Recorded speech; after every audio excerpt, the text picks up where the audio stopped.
देखिए मेरे भाइयों, पिछले दिनों मेरा ज़ेर-ए-नाफ़ बालों के एतबार से वो जो पब्लिक में मशहूर है ना कि वो उलमा ने ज़्यादातर किया कि वो दफना देने चाहिए, बाया नहीं होने चाहिए। मैंने इसका ऑप्टिमल सॉल्यूशन दिया है, वो आप क्लिप मेरा देख लें। पहले मैं दूसरे पोर्शन को एड्रेस करता हूँ कि ज़ेर-ए-नाफ़ बाल कहाँ से कहाँ तक काटने चाहिए। पहले इसकी हिकमत आप समझ लें।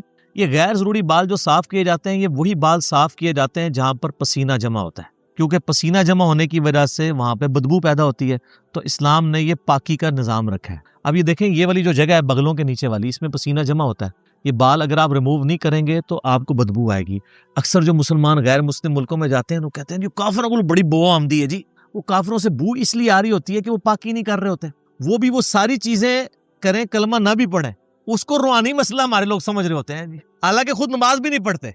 उसूलन तो आपसे भी बदबू आनी चाहिए, क्योंकि सही मुस्लिम में 246 नंबर हदीस है, बंदे के कुफ्र और ईमान, शिर्क और ईमान में फर्क नमाज है। लेकिन अल्लाह ने दुनिया में पर्दा ही रखा हुआ है। वो बदबू की वजह उनकी पाकी ना करना होता है। पाकी करें तो आप देख लें, कोई मसला नहीं होगा, नहीं आएगी बदबू। क्रिश्चियंस में कितने लोग हैं जो ये करते हैं, जूस में भी हैं जो करते हैं। तो यहाँ पे पसीना जमा होता है, इसलिए नबी इस्लाम ने इसको मशरू फरमाया।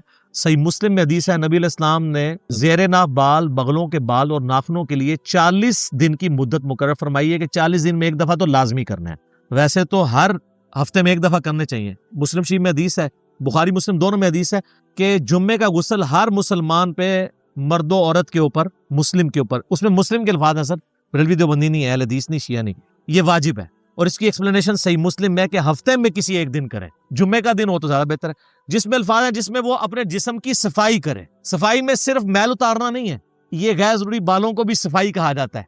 ये अरबी लिंग्विस्टिक में मुहावरतन बात यूज होती है। जैसा कि बुखारी के अंदर हदीस मौजूद है कि नबी इस्लाम ने फरमाया कि जब बच्चा पैदा हो तो उसकी तरफ से अकीका करो और उससे गंदगी को दूर करो। और तिरमिज़ी अबू दाऊद में वो गंदगी क्या है, उसके बाल रिमूव करने हैं आपने, जिसमें कहते हैं चांड लवाना।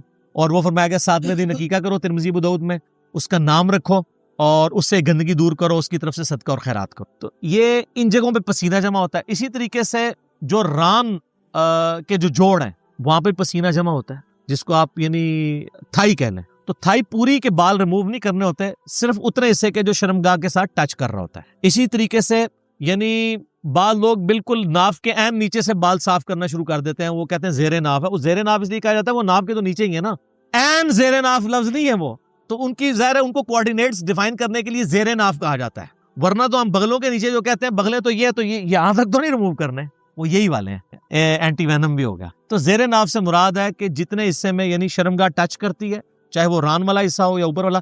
और उसका बड़ा आसान तरीका है कि पेट का जो जोड़ है निचले धड़ के साथ, जहां पे पेट खत्म होता है ना, वो नाफ से थोड़ा नीचे जाके खत्म, उसके बाद से जो हिस्सा है ना, वो आपने बाल साफ करने शुरू करने हैं। शर्मगाह के ऊपर जितने बाल हैं, दाएं बाएं जो हिस्सा शर्मगाह से टच करता है, यानी वो जहां पे पसीना जमा होता है, वो हत्ता के जो बड़े स्तंजा करने की जगह वहां तक, पीठ वगैरह के बाल रिमूव करने की जरूरत नहीं, ये इतने पोर्शन। तो ये अक्सर लोग पूछते हैं, अच्छा हो गया इसको मैंने क्लियर कर दिया। अब आ जाए वो इसके पिछले पोर्शन की तरफ, इससे जो पहले वाला पोर्शन था। सूरह निसा की आयत नंबर 119 का आपने हवाला दिया, वाला आमुरन्नहुम फलयुगय्यिरुन्न खल्क़ल्लाह। शैतान ने कहा था, ऐ अल्लाह मैं तेरी मखलूक को उभारूंगा कि वो तेरी तख्लीक को बदलेंगे। और फिर उसके बाद आता है वो जानवरों के कान चीरेंगे। इसके तहत जो भी तख्लीक को बदलता है वो हराम का मुर्तकिब है। कोई शख्स अपने आप को खसी नहीं कर सकता, हराम का मुर्तकिब है।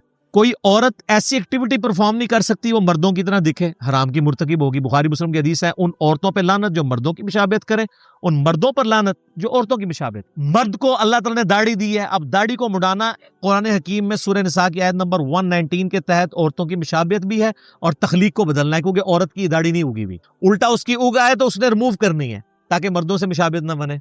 इसलिए कम से कम इतनी दाढ़ी रखना जिसे उर्फे आम में दाढ़ी कहा जाए, जिस तरह आपकी है या शायद अफरीदी साहब की है, आमिर लियाकत वाली नहीं। तो वो दाढ़ी जो है वो आपको हराम की कैटेगरी से बाहर निकाल दे। आप रखें, औरतों से मुशाबहत आपकी। और मूछे रखने से नहीं, बात कहते हैं मूछे भी रख ली तो हो जाएगी, वो इतने हिस्से में होगी, इधर फिर जनानियां लिए काम रहेगा। पूरे चेहरे से मुशाबहत दूर करनी है ना, तो वो तख्लीक बदलना नहीं है। कुछ चीजें अल्लाह ताला ने नेचर में ऐसी रखी हैं कि जो अल्लाह ताला ने शरी अहकाम के तौर पर नबियों के जरिए फितरत के तौर पर तालीम की। अल्लाह ताला चाहता तो आप खतने समेत भी पैदा हो सकते थे ना, लेकिन अल्लाह ताला ने ये एक शरी फरीजा रखने के लिए उसी तरीके से आपको पैदा किया। देखें ये खतने वाला तो मामला ही छोटा है, बाकी हर चीज परफेक्ट हो गई। निकल कान किसी काटने पड़ता है पैदाइश के बाद, नाक को छोटा बड़ा करना पड़े तो मुसीबत पड़ जाती, खतरा ही सिर्फ करवाना पड़ता है। तो ये अल्लाह ताला ने एक दीनी फरीजे के तौर पे रखा। अल्लाह चाहता तो कई लोग अभी भी ऐसे हैं जो नेचुरली पैदा होते हैं, उनके खतरा हुआ होता है, वो आप उसको करामत बना रहे होते हैं, वो काफिरों के घर भी ऐसे लोग पैदा हो जाते हैं। जैसे किसी का 6 उंगलियां लगी हुई हैं, वो कहते हैं बड़ा बुजुर्ग है, वो कोई बगैर पैदा हो गया। इस तरह नहीं होता। तो वो नेचुरल हो सकता है किसी के साथ। तो नबियों के जरिए अल्लाह ने वो फितरत की चीजें बता दी। दाढ़ी मुड़ाना फितरत को बिगाड़ना है, लेकिन खतना करना अगरचे हमारी तखलीक में बिगाड़ है, लेकिन वो फितरत इसलिए है कि वो अल्लाह ने पैगंबरों के जरिए तालीम फरमाई है कि मैंने खुद ये चीज रखी है। वरना तो कल को कोई शख्स कहेगा जी मुझे रफ़ा हाजत होती है तो उसके बाद मुझे जिस्म धोने की जरूरत नहीं है, तो नेचुरल प्रोसेस है। तो हम रफ़ा हाजत के बाद, को काफिर भी है वो भी टिश्यू पेपर के जरिए सफाई करता है ना, उसे फितरत तो नहीं समझ रहा होता, उसकी सफाई करना फितरत है। इस तरह ये करना, ये फितरत इसलिए है कि जो लोग खतरे नहीं करवाते हैं वहां पे खाल के अंदर मैल जम जाती है और मुख्तलिफ बीमारियों का सबब बनती है। वहां पे पसीना जमा ही रहता है, मैल जमा ही रहती है, इससे वो एक्सपोज हो जाती है खाल। बाकी औरतों का खतरा कोई नहीं, वो दाऊद वाली रिवायत जाली है, वो जो आपके इंडिया के एक मौलाना साहब की बड़ी वो कुछ वीडियोस इस तरह की चढ़ी हैं औरतों के खतरे वाले, तो मेरी उसकी मैं अब नाम नहीं लेता क्योंकि शरीफ आदमी है, वो चंद शुरफा में से जिसने मेरे खिलाफ कोई क्लिप नहीं बनाया, लेकिन जहां उसने गलती की है मैंने उसको हाईलाइट किया है। एडवोकेट फैज सैयद साहब हफिज़हुल्लाह ताला। तो औरतों के खतरे पे मेरा क्लिप है, मैंने उनको जवाब दिया कि वो रवायत ही जाली है। खुद अबू दाऊद ने लिखा है वो जाली रवायत है, आप औरतों के खतरे करवाते फिर रहे हैं, तो वो नहीं है। तो ये तखलीक को बदलना नहीं, ये फितरत है। इसके सबूत में बुखारी मुस्लिम की हदीस है कि 5 चीजें फितरत से हैं। नंबर 1 खतना करवाना, नंबर 2 नाखून काटना, नंबर 3 ज़ेरे नाफ बाल साफ करना या उखेड़ना किसी भी फॉर्म में हो। आप उस तरह से साफ भी कर सकते हैं, बुखारी में हदीस है उस तरह वाली भी। बाल सुफा पाउडर भी इस्तेमाल कर सकते हैं, क्रीम भी, अगर वो स्किन को काज ना करे कोई डैमेज, जो आजकल रिपोर्टें आ रही कर रहे हैं, इसलिए उसको तो अवॉइड करें। उसकी बजाय स्ट्रिप्स का यूज बेहतर है। और नंबर 4 बगलों के बाल, ज़ेरे-नाफ बाल, बगलों के बाल। और नंबर 5 मूछों को पस करना। और मुस्लिम शरीफ में 10 हदीसें हैं फितरत में, उनमें दाढ़ी बढ़ाना भी फितरत में, मिसवाक करना, कुल्ली करना, ये सारी चीजें फितरत में दाखिल। तो जो चीजें अगरचे बजाय तखलीक को बिगाड़ रही हैं, लेकिन वो अल्लाह ताला ने बिल्ट इन रखी हुई है ताकि इंसान शरीयत को ओबे करते हुए उसको एग्जीक्यूट करे। वो तखलीक का बदलना नहीं है, बल्कि वहां पे तखलीक बदलना ही फितरत है। इस फर्क को समझें। इसी तरीके से इसमें यह भी याद रखिएगा, एक शख्स की 6 उंगलियां निकल आई हैं, अब अगर वो एक उंगली कटवाना चाहता है तो उसका हक है, वो तखलीक नहीं बदल रहा, बल्कि वो खुद तखलीक से हटा हुआ है, डैमेज्ड है, ये उसकी फालतू है, वो रिमूव करवा सकते। ये नहीं उसको कहा जाएगा कि ये तू अब तखलीक को बदल रहा है। कई लोग हैं जिनके तालु जुड़े हुए पैदा होते हैं, तो अब आप कहेंगे तखलीक नहीं बदलनी, उनके तालु अलग किए जाते हैं, वरना तो वो बोल ही नहीं सकते। कई लोग, हत्ता के अबू दाऊद में हदीस है कि एक सहाबी की नाक कट गई तो उसने चांदी की नाक बनवा के लगाई, लेकिन उसमें बदबू पड़ गई। ज़ाहिर है चांदी तो उतनी क्रोजन रेजिस्टेंट उसके अंदर मौजूद नहीं है, रेजिस्टेंस नहीं है, रेजिस्टेंस। फिर नबी इस्लाम ने उनको हुक्म दिया कि सोने की चांद जो है नाक बना के लगो। फिर उसने सोने की नाक लगाई। ज़ाहिर नाक के बगैर तो बंदा बड़ा अजीब ही लगता है ना। तो सोने की नाक भी, आप हालांकि मर्द पे सोना हराम है, लेकिन उस बड़े जरूरत से बचने के लिए जो चेहरे का बिगाड़ है, सोने का आप दांत भी लगवा सकते, लेकिन सोने चांदी के बर्तनों में खाना खाना हराम है। ये अबू दाऊद में हदीस है, नबी इस्लाम ने इनको यूज करने से मना फरमाया, सही सनद के साथ हदीस है। तो सोने का दांत अगर किसी ने लगवाया, उसकी वफात हो गई, तो अब ये नहीं है कि उसको दांत समेत ही दफना दें, आप दांत उतरवा सकते, क्योंकि वो एक कीमती चीज है, उसके साथ जाया ना करें। लेकिन जो हमारी मैयतें फौत होती हैं, उनकी शेव कर रहे होते हैं, आपको पता है ना, तो शेव करके दफना रहे होते हैं, ऐसे लोग भी हैं। वो जी अजीब लग रहा है बंदा। और बाज को बहुत जाहिल है तो वो तो गैर जरूरी बाल भी साफ करते हैं, लेकिन ये काम करने की जरूरत नहीं है। जब मर गया तो वो अल्लाह की मानत है, अल्लाह के सुपुर्द करें।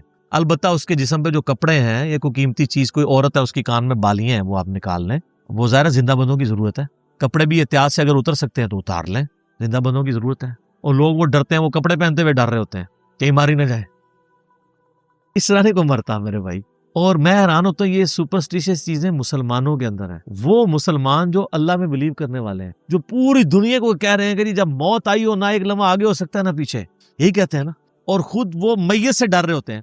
आप किसी बंदे को ना अकेला मैयत के साथ छोड़ दें और बाकी कहें जी सारे घर वाले 10 जा रहे हैं, तूने अकेला मैयत के पास बैठना है, वो जिंदगी में उस बंदे से नहीं डरता होगा, लेकिन मरने के बाद डर रहा होगा। ये कहाँ का मुसलमान है, कहाँ का ईमान है?